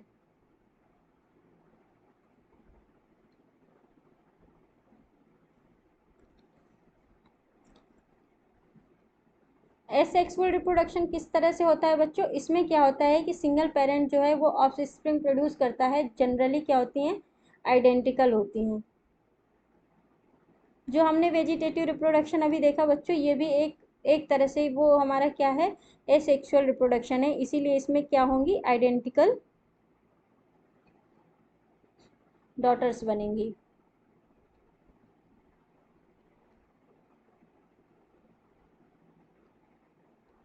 ठीक है। तो जो हमारा स्पोर फॉर्मेशन मेनली होता है एसेक्सुअल रिप्रोडक्शन में, वो कौन सा होता है, जू स्पोर, मेनली जू स्पोर से एसेक्सुअल रिप्रोडक्शन होता है, लेकिन एप्लानोस्पोर भी पाए जाते हैं और एकाइनेट्स भी पाए जाते हैं। तो एप्लानोस्पोर क्या होते हैं, ये ऐसे स्पोर होते हैं जो नॉन फ्लैजिलेटेड होते हैं, और नॉन फ्लैजिलेटेड हैं तो ये क्या होंगे, नॉन मोटाइल होंगे, यानी कि ये चल फिर नहीं पाएंगे, ये केवल एक जगह पाए जाएंगे, है ना। जो जू स्पोर हैं हमारे, ये फ्लैजिलेटेड हैं, यानी कि ये जो है मोटाइल हैं। ये इधर उधर जा सकते हैं। एकाइनेट्स क्या होता है? ये नॉन मोटाइल डोरमेंट सेल होते हैं जो साइनोबैक्टीरिया और एल्गी दोनों में बनते हैं। फिर फेवरेबल कंडीशन आने पे ये एज ए एल्गी ग्रो कर जाएंगे। वेजिटेटिव में हमने अभी फ्रेगमेंटेशन देख ही लिया है। बाइनरी फिजन में क्या होता है ये हमने पहले भी देखा है। पेरेंट सेल होती हैं, पेरेंट सेल के अंदर पहले उनका न्यूक्लियस डिवाइड करता है, उसके बाद फिर क्या होता है साइटोप्लाज्म का डिवीजन होता है। देखो यहाँ पे ये एक न्यूक्लियस है, ठीक है, इससे न्यूक्लियस ये इसका न्यूक्लियस डिवाइड होकर दो न्यूक्लियस बना। अब इन दोनों का जो है क्या होगा कि साइटोप्लाज्म, अब ये एक सेल है ना, इसका अब जो साइटोप्लाज्म यहाँ से डिवाइड हो रहा है, देखो यहाँ से ये साइटोप्लाज्म डिवाइड होगा और इससे क्या होगा टू डॉटर सेल बन जाएंगी। ज़ूस्पोर्स हैं, flagellated motile and germination give rise to new plant. ये हमारा क्लेमाइडोमोनास है ना। तो क्लेमाइडोमोनास की ज़ूस्पोर्स बने देखो अंदर, और ज़ूस्पोर्स जो है वो रिलीज हो जाएंगे। इसको कहते हैं ज़ूस्पोरेंजियम, ज़ूस्पोरोगोनियम कुछ ऐसे कहते हैं, एग्जैक्टली मुझे नहीं नाम याद आ रहा है। तो उसके अंदर क्या होते हैं, ये हमारे ज़ूस्पोर होते हैं, ये रिलीज हो जाएंगे और फिर क्या करेंगे, नया जो है हमारा क्लेमाइडोमोनास बन जाएगा। सेक्सुअल रिप्रोडक्शन कैसे होता है? इसमें बच्चों जब भी सेक्सुअल रिप्रोडक्शन होगा ना तो उसमें क्या होगा, फ्यूजन होगा गैमीट्स का।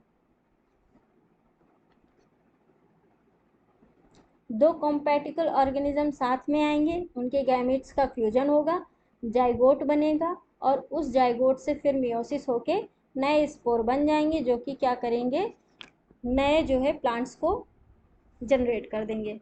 ठीक है, तो यहाँ पे एक ये देखिए, ये एक एल्गी दिया है, एक ये एल्गी दिया है, दोनों कॉम्पैटिबल टाइप के हैं, ये प्लस है ये माइनस है। ठीक है, तो इनका क्या हुआ, एक इनका ये गैमीट है, एक इनका ये गैमीट है। अब इन दोनों की क्या हुई, मैटिंग हुई, प्लस माइनस की जब मैटिंग हुई, फ्यूजन हुआ, तो हमारा क्या हुआ, एक जाइगोट बन गया, ये जाइगोट बन गया। अब इस जाइगोट की जब मियोसिस हुई तो इससे ये हमारे ज़ूस्पोर्स बन गए। ठीक है, ज़ूस्पोर्स की जाइगोस्पोर्स है ना। लेट मी चेक, थोड़ा सा मैं चेक करती हूँ इसको। ये हमारे ऊ स्पोर हो गए बच्चों, ऊ स्पोर कहेंगे इनको। ठीक है, या फिर जाइगोट,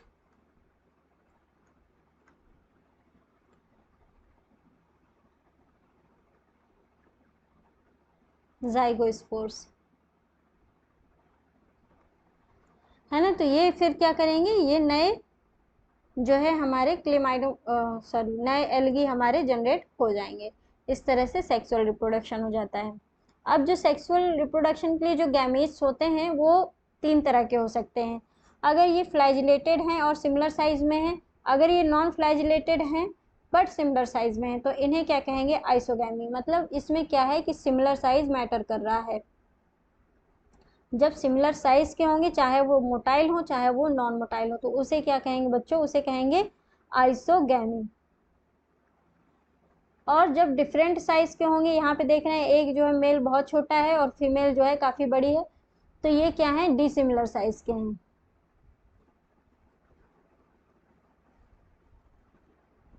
तो इसे क्या कहेंगे, एनाइसोगैमी।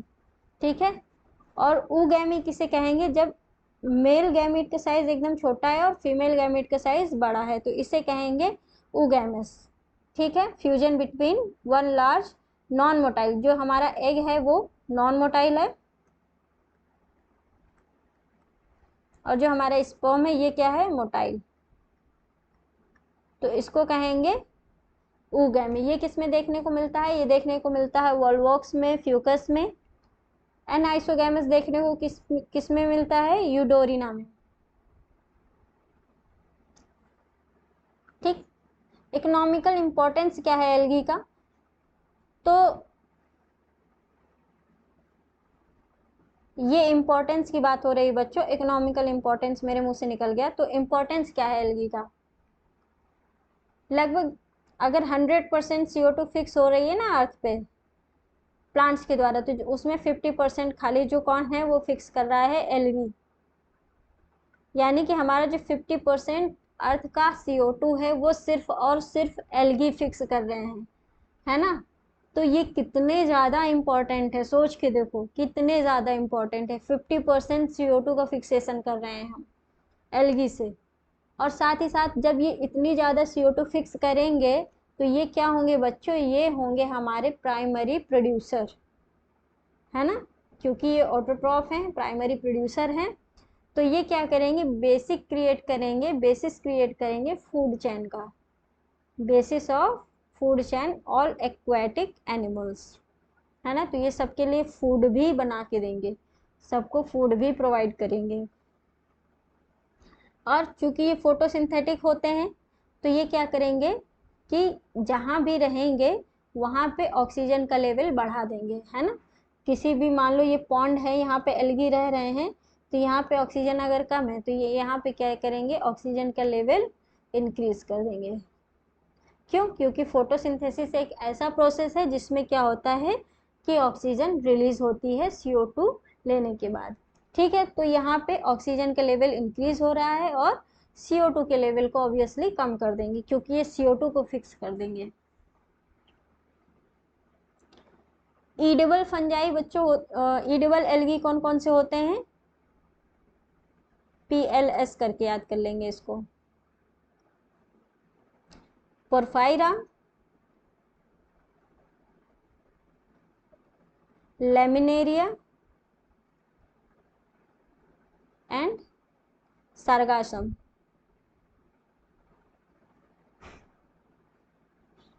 ये हमारे मैरीन ईडेबल एल्गी हैं।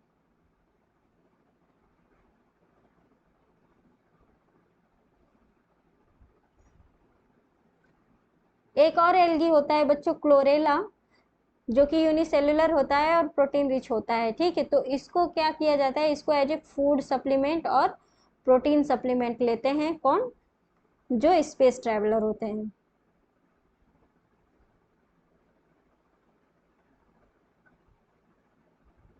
ठीक है, तो हमने ईडिबल में कौन कौन से देख लिए, हमने ईडिबल में देख लिया PLS, है ना, और साथ ही हमने कौन से देख लिए, हमने देख लिया क्लोरेला।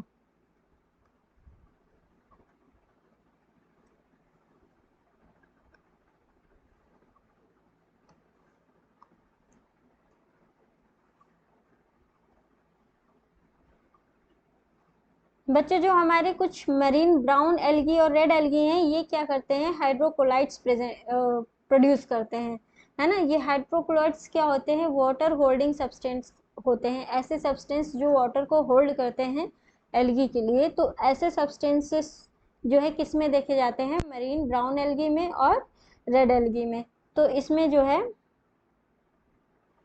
ब्राउन एल्गी में जो पाया जाएगा उसको क्या कहेंगे, एल्गिन।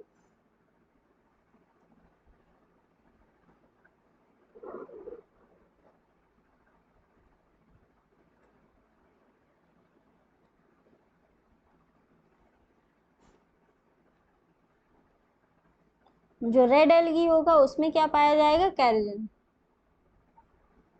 कैरोलिन। ठीक है, तो ये याद रखने वाले पॉइंट है, इनको याद रखना होगा। बी के साथ क्या होगा ये, ठीक है, तो आप कर लो MBA हाइड्रोकोलाइट्स के लिए, MBA कर लो और एक RC की डिग्री ले लो। तो आपने क्या किया, यहाँ पे हाइड्रोकोलाइट्स में आपने MBA भी कर लिया और RC की भी डिग्री ले ली। ठीक है, तो मरीन ब्राउन एल्गी, इसमें क्या पाया जा रहा है, एल्गिन, और रेड एल्गी जो है उसमें क्या पाया जाता है, कैरोजीन। ठीक है, अब देखते हैं कि एल्गी को जो है 3 ब्रॉड कैटेगरीज में डिवाइड किया गया है बच्चों। ये कौन सी कैटेगरीज है हमारी, ये है हमारी क्लोरोफाइसी,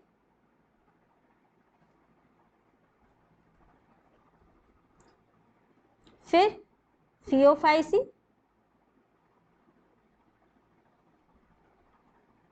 एंड देन रोडोफाइसी। इन सबको 1 बाय 1 देखेंगे। सबसे पहले हमारा आता है क्लोरोफाइसी।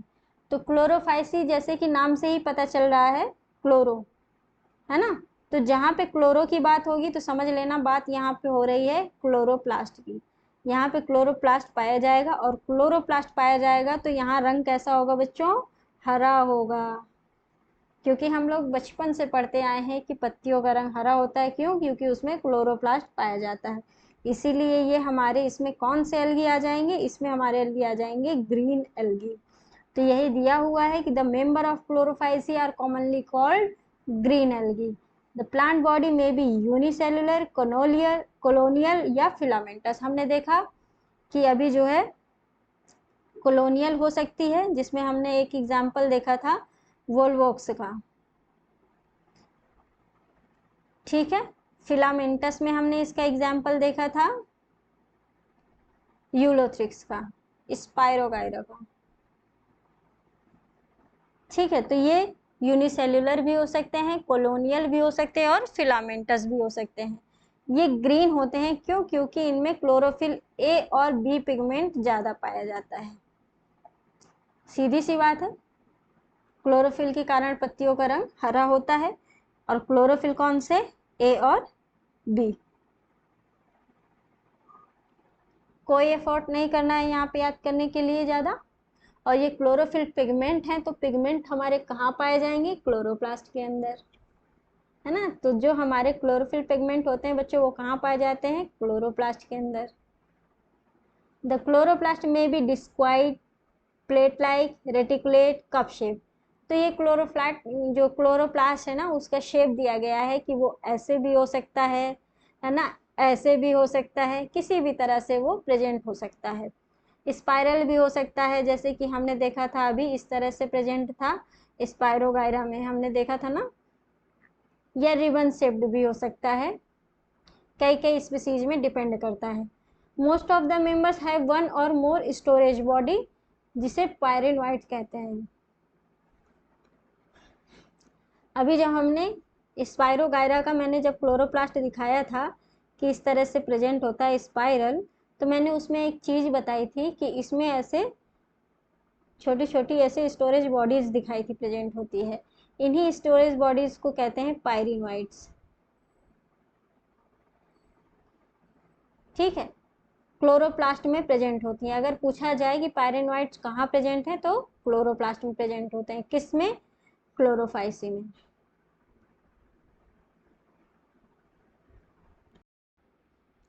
बच्चे पायरेनोइड्स में होता क्या है, इसमें प्रोटीन होता है, स्टार्च होता है, यानी कि ये स्टोरेज बॉडी होते हैं प्रोटीन और स्टार्च के लिए, है ना। कुछ जो होते हैं एल्गी, वो क्या करते हैं, ऑयल ड्रॉपलेट के फॉर्म में भी फूड को स्टोर करते हैं। Green algae usually have a rigid cell wall made up of an inner layer cellulose and outer layer of pectose, ठीक है। तो ये जैसे स्पाइरोगायरा है, तो इसमें एक इस तरह से डायग्राम ही देख लेते हैं। ये यूलोथ्रिक्स है, तो ये एक हमारी सेल वॉल देख रही है, तो जो आउटर सेल वॉल है, वो आउटर लेयर है, वो किसकी है, सेलुलोज की, और जो इनर लेयर है वो किसकी है बच्चों, वो है हमारी पेक्टिन की। यही तो लिखा है ना, पेक्टोज, सॉरी। जो इनर लेयर है वो किसकी है, पेक्टोज की, जो आउटर लेयर है वो सेलुलोज की है। Vegetative reproduction take place by fragmentation और by formation of different type of spore. Asexual reproduction is by flagellated zoospore produce in zoosporangia, जो मुझे याद नहीं आ रहा था जब हमने क्लेमाइडोमोनास का देखा था, है ना। The sexual reproduction shows considerable variation in type and formation of sex cell, and it may be isogamous, anisogamous, oogamous.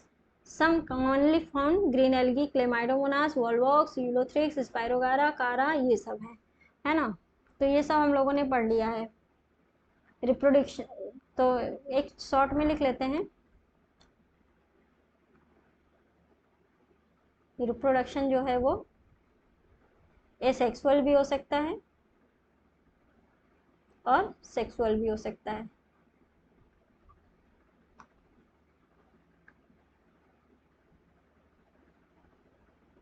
Asexual reproduction किसके द्वारा, जूस्पोर्स।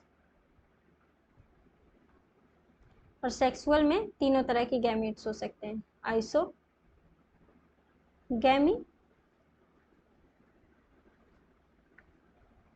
anisogamy and oogamous.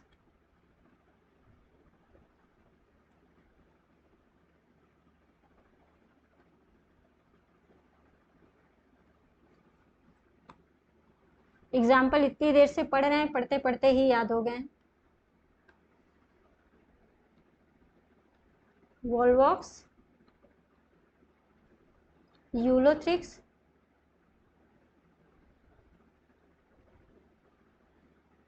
बुरा मान जाएंगे, अंडरलाइन करना होगा, नहीं तो लीनियस सर बुरा मान जाएंगे। स्पाइरोगायरा,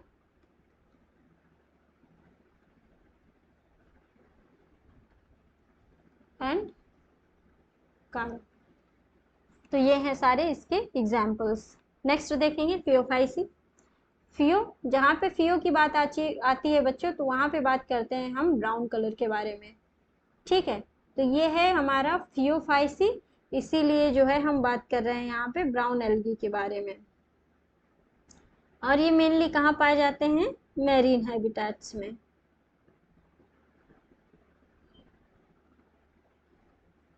इनका भी साइज और फॉर्म में वेरिएशन देखने को मिलता है। They range from simple branched filamentous form ectocarpus to profusely branched form represented by kelps which may be reach height of 100 metre. देखो बच्चों, ये ब्रांच टाइप के भी दिखते हैं, ठीक है, और ये सिंपल भी दिखते हैं।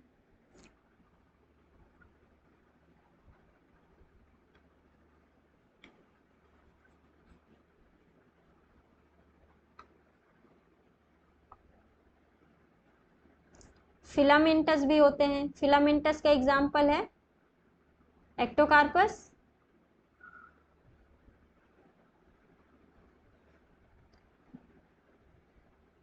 ब्रांच्ड भी होते हैं, जैसे कि हमारे ये Dictyota,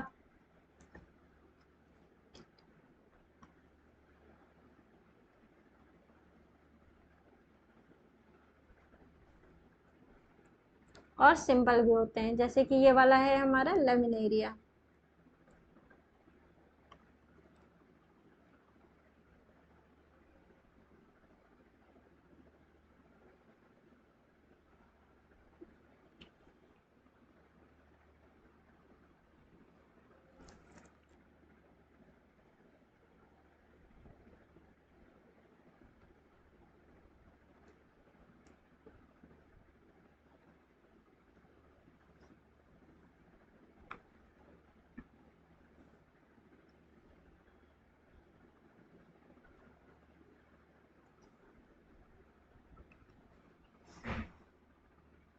They possess chlorophyll A, C, carotenoids, xanthophyll. They vary in color from olive green to various shades of brown depending on the amount of xanthophyll pigment fucoxanthin present in them. तो इनमें एक special pigment हम लोग देख रहे हैं बच्चों, वो क्या है? वो है फ्यूकोजैंथिन। एफ से फाइसी एंड एफ से फ्यूकोजैंथिन। ठीक है, एफ से फियोफाइसी, एफ से फ्यूकोजैंथिन। प्रोनाउंसिएशन एफ का आ रहा है ना दोनों में, तो ऐसे याद रख लेंगे इसको। ठीक है, बाकी हमारे क्लोरोफिल ए प्रेजेंट होगा, सी प्रेजेंट होगा, है ना। तो इसको याद रख लो, फूका हुआ एसी।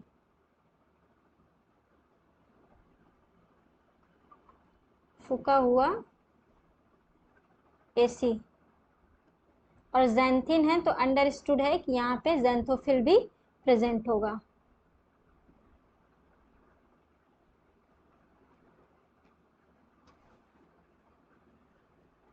जो फूड स्टोर होता है वो बच्चों, वो कौन सा होता है इसमें? Laminarin and mannitol.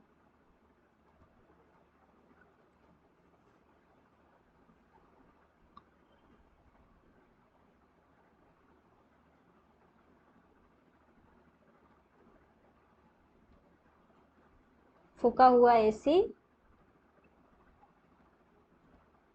Money, Lamni. ठीक है,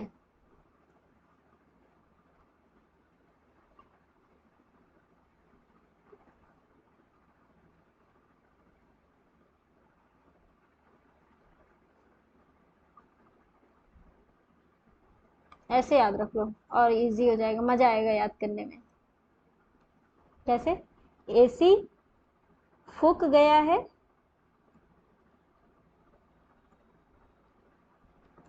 लामनी मनीला। अब सही है ना? एसी हो गए हमारे A and C chlorophyll pigment, फूक गया है हमारा क्या हो गया बच्चों? फ्यूकोजैंथीन। लामनी हो गया हमारा लेमिन, ये लेमिनेरिन।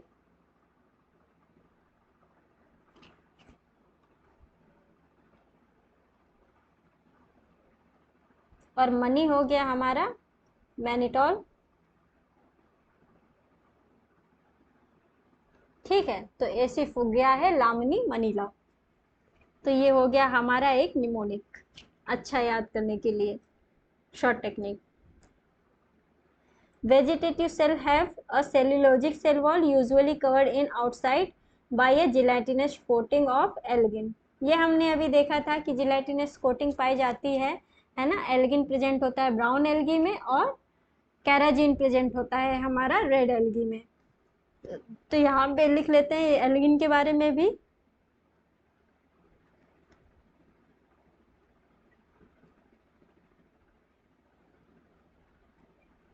एल्गिन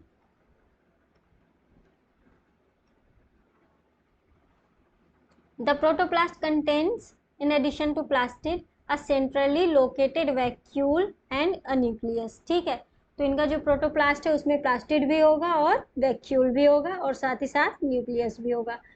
ये तो हम लोगों ने देखा है कि जो प्लांट बॉडी है वो क्या होती है? होल्ड फास्टेज सबस्ट्रेटम में अटैच होती है, जिसको मैंने कहा था कि ये रूट लाइक स्ट्रक्चर है ना? एक स्टॉक प्रेजेंट है स्टाइप, जिसको हमने कहा था कि स्टेम लाइक स्ट्रक्चर है ना? और एक leaf like photosynthetic organ present है, जिसको हमने क्या कहा था? फ्रॉन्ड कहा था, है ना? ये तो हमने पढ़ा था कि ये स्टाइप है हमारा जो स्टेम लाइक है, क्योंकि इनमें true root, true stem, true leaves present नहीं है। और होल्ड फास्ट है जो ये हमारा क्या है? ये रूट लाइक है। एंड फ्रॉन्ड है जो ये हमारा, ये क्या है हमारा? लीफ लाइक है ना? ये हमने अभी देखा था। Vegetative reproduction take place by fragmentation. Asexual reproduction in most brown algae is by flagellate, जो स्पोर के द्वारा होता है, and are pear shaped and have two unequal laterally attached flagella. तो इसमें हमें क्या देखने को मिला?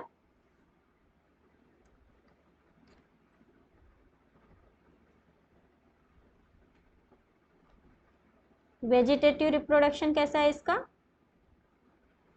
बाय फ्रेगमेंटेशन है।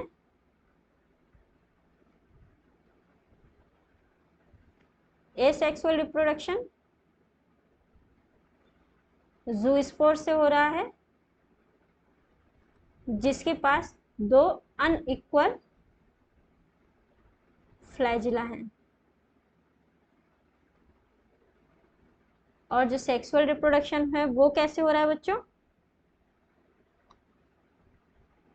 तीनों तरह से हो रहा है, आइसोगैमस, एनाइसोगैमस एंड oogamous, तीनों तरह के गैमेट्स प्रेजेंट है। आइसो, एनाइसो और oogamous, तीनों तरह से प्रेजेंट है। यूनियन ऑफ गैमेट में टेक प्लेस इन वाटर और with in the ooganium। oogamous species में ooganium के अंदर होता है या वाटर के अंदर भी हो सकता है। Gametes are pyriform, pear shaped होते हैं, and bear two laterally attached flagella. तो इनके जो गैमेट्स होते हैं बच्चों वो कैसे होते हैं? पियर शेप्ड होते हैं, और इनमें क्या होगा? इनमें भी फ्लैजिला प्रेजेंट होंगे।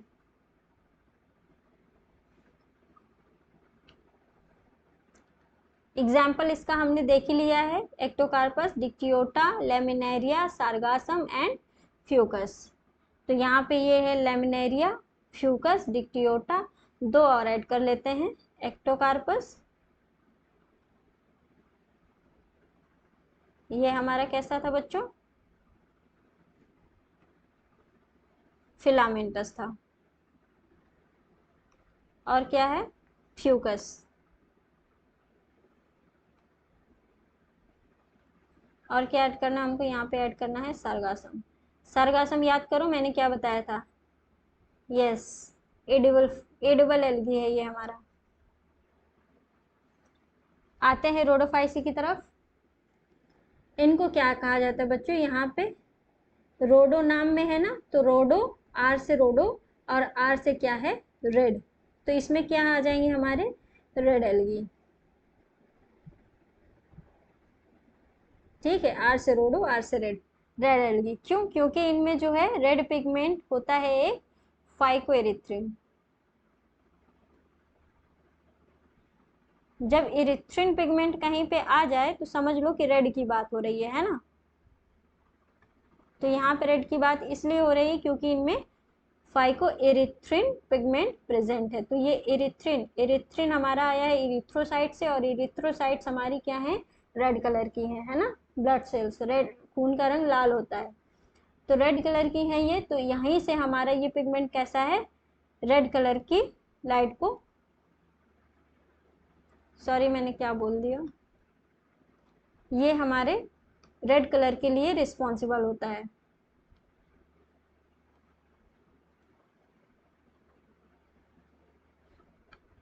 ठीक है, तो फाइकोइरेथ्रिन हमारा रेड एल्गी के रेड कलर के लिए रिस्पॉन्सिबल होता है। Majority of red algae are marine, maximum जो है वो मैरीन होते हैं। इनमें मैक्सिमम कंसंट्रेशन जो होता है वार्मर एरियाज में होता है ना, तो जो मैरीन का पानी है, समुद्री पानी है, जो वार्मर होगा वहाँ पे रेड एल्गी ज़्यादा देखने को मिलेंगे। तो मैक्सिमम ये सरफेस की तरफ देखने को मिलेंगे, या फिर डेप्थ में भी देखने को मिल सकते हैं। सरफेस में सनलाइट की वजह से वाटर जो है थोड़ा सा वो वार्म रहता है। ठीक है, और ग्रेट डेप्थ में भी देखने को मिल सकते हैं। मैंने बताया ना कि वहाँ पे प्रेशर के कारण भी थोड़ा सा गर्म रहता है ना, तो लिटिल लाइट पेनिट्रेट करती है, तब भी वहाँ पे गर्म रहता है। इसीलिए ये कहाँ पाए जाएंगे, ये सरफेस और डीप प्लेस दोनों जगह पाए जाएंगे।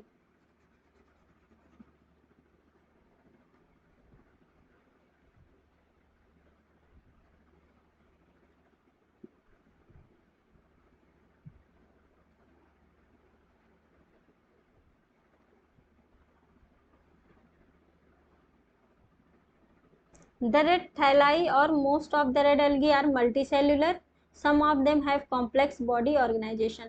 अब जैसे एल्गीज में सबसे सिंपल कौन होंगे बच्चों, क्लोरोफाइसी, फिर उससे थोड़ा सा कॉम्प्लेक्स कौन होगा, फियोफाइसी, फिर उससे ज़्यादा कॉम्प्लेक्स कौन सा होगा, रोडोफाइसी।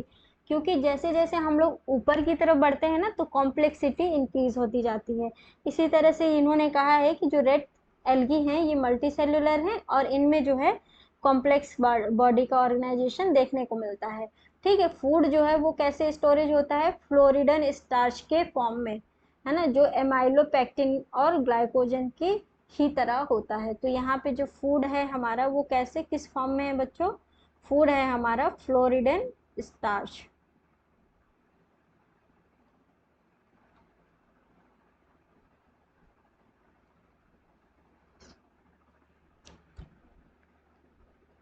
इनका रिप्रोडक्शन कैसे होता है, फ्रेगमेंटेशन से वेजिटेटिव रिप्रोडक्शन होता है। इनमें एसेक्सुअल रिप्रोडक्शन कैसे होता है बच्चों, नॉन मोटाइल स्पोर्स से, एंड सेक्सुअली भी नॉन मोटाइल स्पोर्स से होता है। ये यहाँ पे हमें नई चीज़ देखने को मिल रही है, अभी तक हमें ये नहीं देखने को मिला था। अभी तक हम देख रहे थे एसेक्सुअल रिप्रोडक्शन जो होता है वो हमारा मोटाइल स्पोर से हो रहा था, है ना, तो यहाँ पे हमें नॉन मोटाइल स्पोर देखने को मिलते हैं। और नॉन मोटाइल स्पोर अभी इसमें नाम तो नहीं दिया गया है, लेकिन अभी मैंने बताया था कि ए प्लानोस्पोर जो होते हैं वो नॉन मोटाइल होते हैं,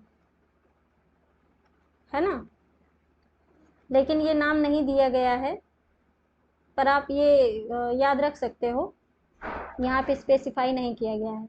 और सेक्सुअली जो होता है वो नॉन मोटाइल स्पोर्स के थ्रू होता है।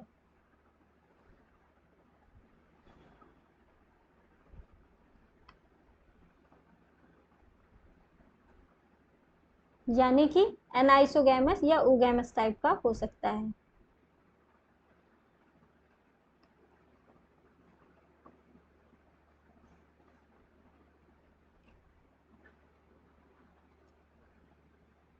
नॉन मोटाइल गैमेट्स के थ्रू।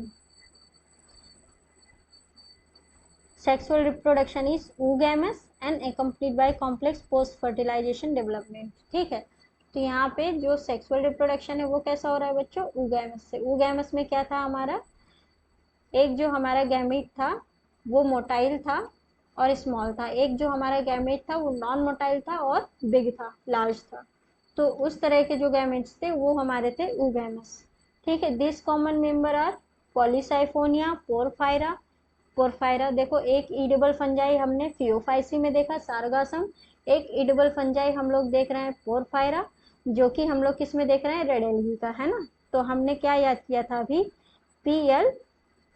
PLS याद किया था ना, एडिबल फंजाई। तो यहाँ पे हमने पोरफायरा देख लिया और फियोफाइसी में हमने सारगासम देखा था। ठीक है, लेमिनेरिया अभी हमने नहीं देखा है। पॉलीसाइफोनिया हो गया, पोरफायरा और ग्रेसिलेरिया एंड जेलिडियम। इसके एग्जाम्पल हम लोग लिखेंगे यहाँ पे, पोरफायरा, पॉलीसाइफोनिया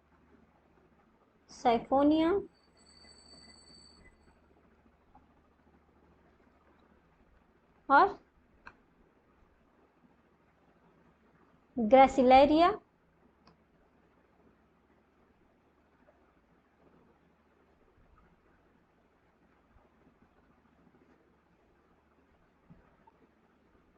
जेलिडियम।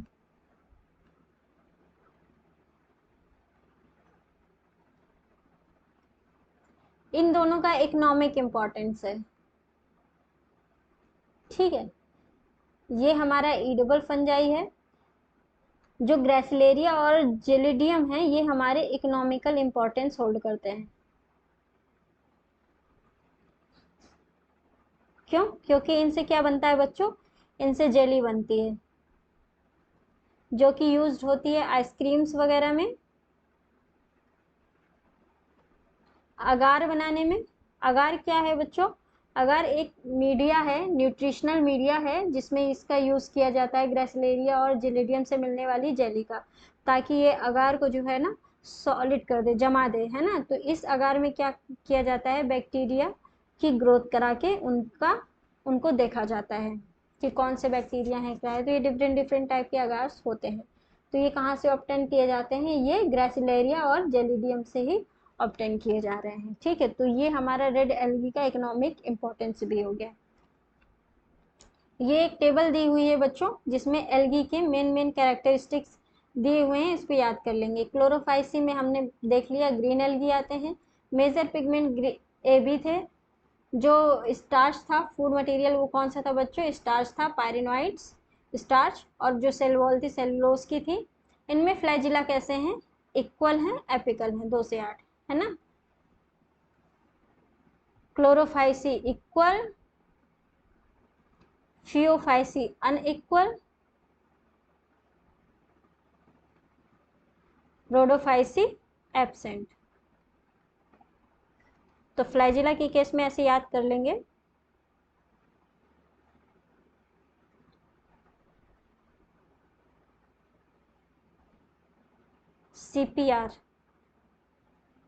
CPR देते हैं ना बच्चों, MBBS करोगे तब पता चलेगा। CPR टू इक्वल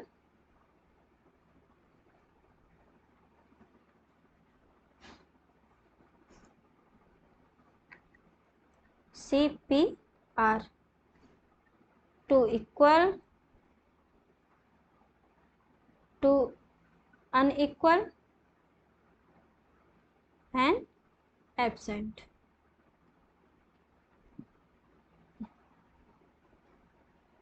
तो ये हो गई फ्लैजिला की बात।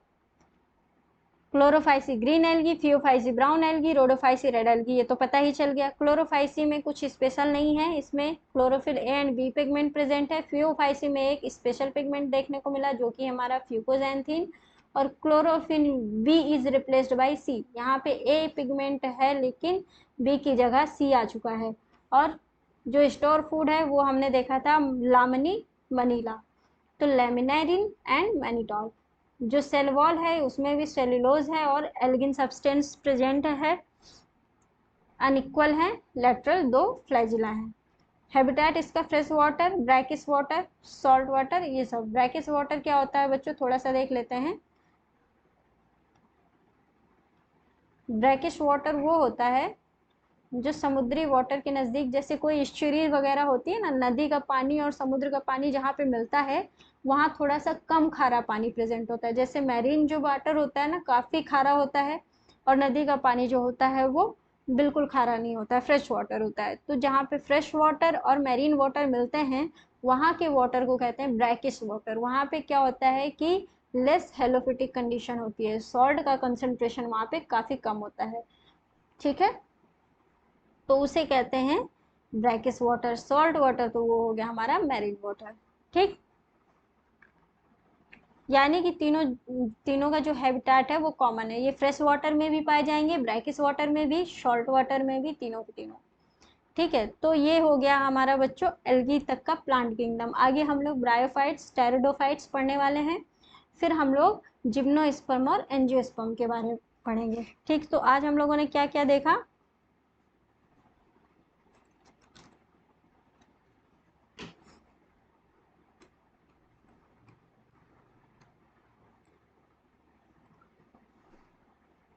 आज हम लोगों ने देखा प्लांट किंगडम का, हमने क्विक रिवीजन किया जो हमारे RH विटेकर सर ने दिया था। फिर उसमें हम लोगों ने बेसिक कैरेक्टर्स देखे प्लांट के, जिसमें हमने यूकैरियोटिक एंड मल्टीसेलुलर देखा, ऑटोट्रॉपिक, न्यूट्रिशन देखा, नॉन मोटाइल कैरेक्टर देखा। फिर हमने इनका रिप्रोडक्शन देखा कि एसेक्सुअल सेक्सुअल दोनों रिप्रोडक्शन होते हैं, वेजिटेटिव रिप्रोडक्शन को भी देखा हम लोगों ने। फिर हमने एक बेसिक क्लासिफिकेशन देखा प्लांट्स का on the basis of their plant body. फिर उसके बाद फिर हमने वेस्कुलर टिश्यू के बेसिस पे और डिवाइड किया, फिर सीड के बेसिस पे डिवीजन किया, फिर नेकेड और कवर्ड सीड के बेसिस पे, फिर कॉटिलोडॉन के बेसिस पे, इसको हमने देखा। और उसके बाद फिर हमने एंजियोस्पर्म का क्लासिफिकेशन देखा जो कि artificial, natural and phylogenetic type का था, जिसमें हमने ये निष्कर्ष निकाला कि जो हमारा फाइलोजेनेटिक सिस्टम ऑफ क्लासिफिकेशन है ये काफ़ी जो है एक्सेप्टेबल है, और आज आज यही जो है माना जा रहा है, यही सबसे एक्सेप्टेबल क्लासिफिकेशन सिस्टम है। ठीक है, क्लाइडोग्राम देखा हमने, फिर हमने एल्गी के बारे में पढ़ा, उनके बेसिक कैरेक्टर्स देखे, जो हमारे डिफरेंट डिफरेंट वेरिंग शेप्स है एल्गी की, वैरायटी जो एल्गी की है वो भी देखी हमने। वोल्वोक्स, यूलोथ्रिक्स, स्पायरोगायरा देखा, लेमिनेरिया देखा, फ्यूकस देखा, डिक्टियोटा देखा, स्पायरोगायरा देखा। फिर हमने सेक्सुअल रिप्रोडक्शन भी देखा एल्गी में, एसेक्सुअल रिप्रोडक्शन भी देखा हमने, बाइनरी फिजन देखा, स्पोर का फॉर्मेशन देखा, गैमीट्स के बारे में देखा कि 3 तरह के गैमीट्स प्रेजेंट है, आइसोगैमी, एनाइसोगैमी, ऊगैमी। फिर हमने सारी जो हमारी एल्गीज की इम्पोर्टेंस है उसको भी जाना, और उसके बाद फिर हमने 3 ब्रॉड क्लासेस पढ़ी एल्गी की, जो कि हमारी क्लोरोफाइसी, फियोफाइसी एंड रोडोफाइसी थी।